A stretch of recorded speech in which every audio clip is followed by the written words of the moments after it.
That was a bombshell testimony yesterday from James Baker, basically saying that Sussman was lying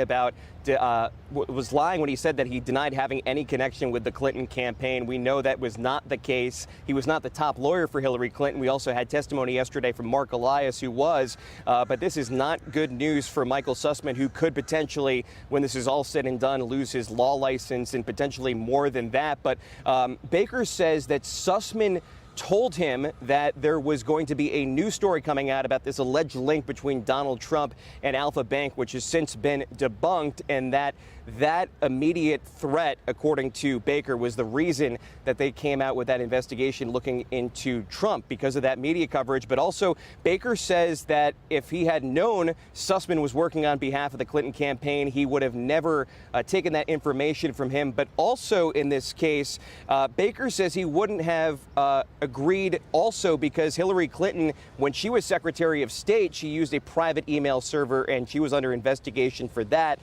So Baker says that the Clinton connections were enough that if he had known to not take up this investigation likely at all. But cross-examination continues today in this trial. The Obama-appointed judge, Christopher Cooper, denied a request to grant a mistrial to Sussman, but he did allow this woman to stay on the jury whose daughter plays on a sports team with Michael Sussman's daughter. That was not enough to get her off the jury. Back to you.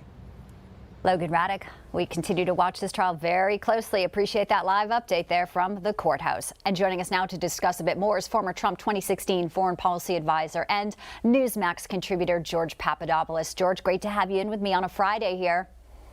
Thanks a lot for having me, Bianca. So the trial, it started this week, and, you know, a lot of people watching this so closely. James Baker saying, yeah, 100%. He was told that he was acting, he was 100% confident that he denied acting on behalf of any client there.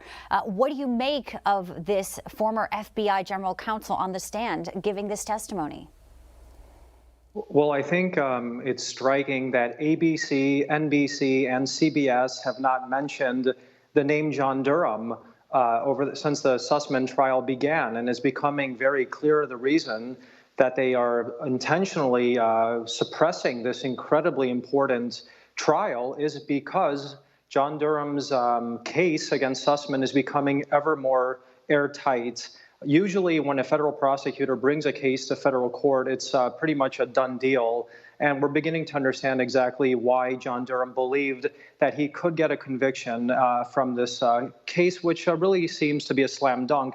Essentially, what this case is coming down to is whether Michael Sussman lied about coming to the FBI on behalf of a client or not when he was trying to pass this rumor along, which we now understand the general counsel of the FBI confirmed he was not, and that's why the FBI decided to open this investigation. It is that simple. And but of course, the question is, what will the jury think? And we just heard from Logan Raddick there. The Judge Cooper did allow a woman to stay on the jury despite saying her daughter was on a team with the defendant Sussman. And, people have questions, whether this jury can be fair and can look at this objectively. Even the defense yesterday trying to get a mistrial. So I guess there's really kind of the big question mark, George.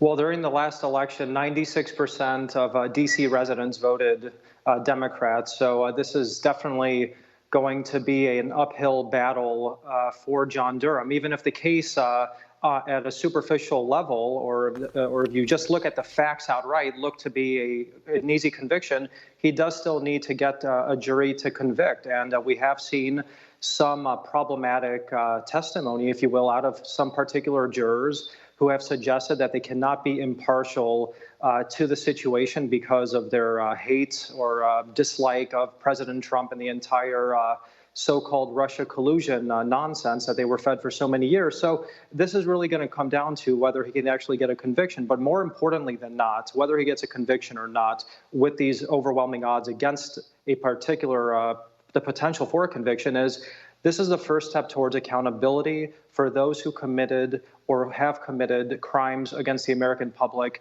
and our democracy in 2016. John Durham is doing an American service here by exposing the rot and the corruption that pervaded President Trump's predecessor's attempt to prevent a smooth transition of power from Obama to Trump. And that's what this is really all about. Yes, and we have no problem saying Durham. We'll say it over and over. Mainstream media won't, but exactly. We only have about 30 seconds here, but I did want to get your reaction to that damaging report by NBC News saying Hunter Biden's hard drive shows that he and his firm took in a whopping $11 million from 2003 to 2018. Of course, Joe Biden has denied he ever made a dime when Trump challenged him on these issues. What do you make of these facts and figures of these numbers?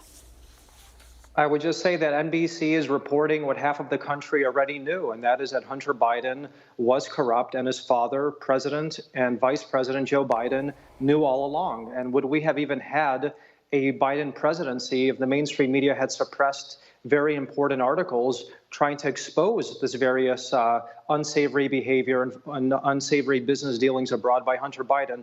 The answer is likely not. We are here with Joe Biden as president, but fortunately this dirt continues to be exposed for the American public to see leading up to the midterms. Well, at least we can talk about it publicly now, that laptop, and we're learning so much more about John Durham's facts and what he has laid out there in this trial. George, great to see you. Always good to have you in with us. Thanks so much.